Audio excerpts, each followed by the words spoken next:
Foi o balanço das águas que trouxe a descoberta. Para que uma das cidades mais promissoras do Maranhão enxergasse o horizonte, era preciso abrir novos caminhos em terra firme.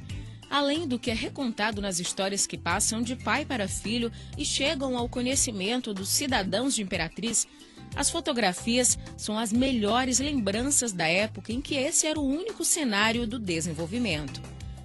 As ruas receberam nomes do tempo do Império, Dom Pedro II, a esposa do imperador, Teresa Cristina, e acompanharam até a proclamação da República, 15 de novembro.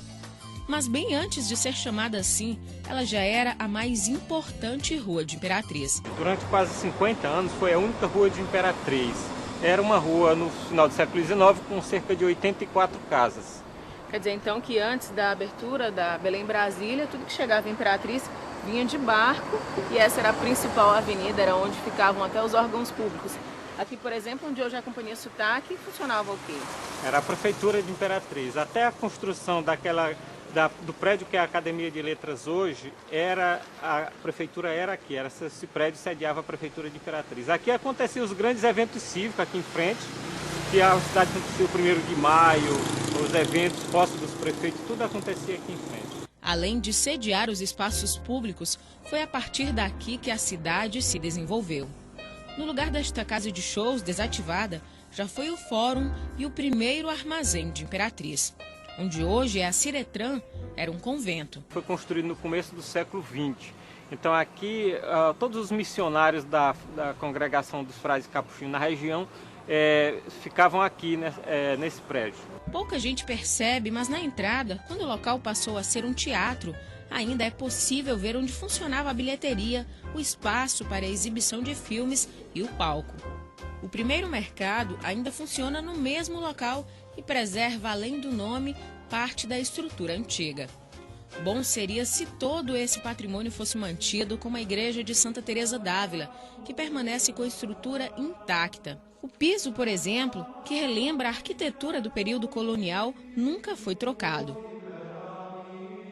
Essa igreja se tornou um marco histórico dessa cidade, né? Apesar de ter sido construída um pouco mais tarde, né, em 1925, mas hoje é um sinal para essa cidade. Então, a gente aqui diariamente recebe gente de todos os lugares do Brasil, né? Gente que vem aqui para registrar com fotografias esse marco de fundação da cidade. No arquivo morto da catedral estão os registros mais antigos que se tem conhecimento na cidade. Os livros de batismo e casamento compreendem os anos de 1857 e 1869. Até o manuseio requer cuidados especiais devido à fragilidade dos papéis. A impressão a punho, com uma grafia admirável e expressões peculiares da época, nos fazem voltar no tempo. E olha só um detalhe interessante, nesses registros de 1850, 1860, as pessoas declaravam se eram ou não escravas. Isso porque esses registros são antes da abolição da escravatura, que só aconteceu em 1888.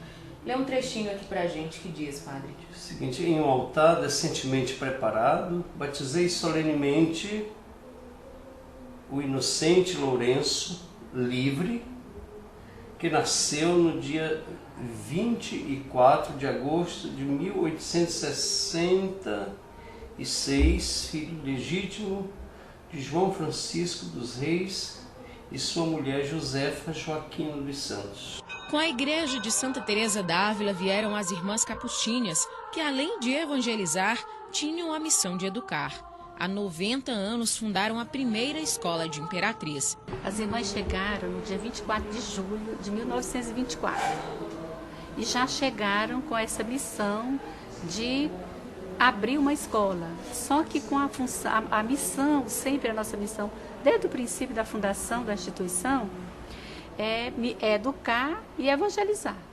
Então elas já chegaram com a missão de evangelizar, pois esse era o espírito fundante da ordem das missionárias capuchinhas.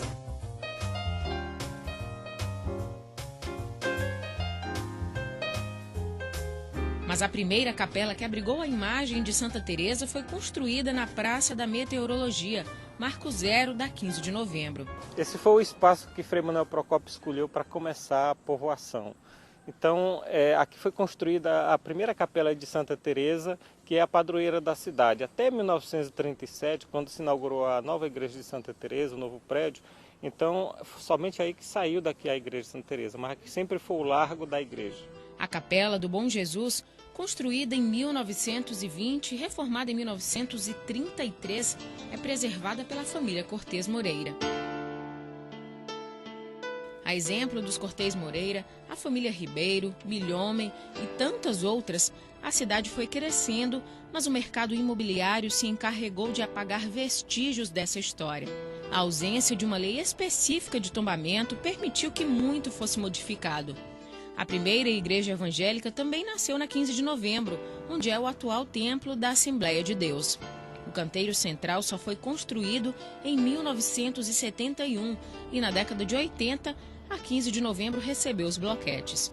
Um passeio histórico que pode ser feito por qualquer um, caminhando e terminar onde tudo começou, contemplando um dos espetáculos mais bonitos da natureza, porque o sol aqui também se põe lindo, escurecendo as águas do rio Tocantins.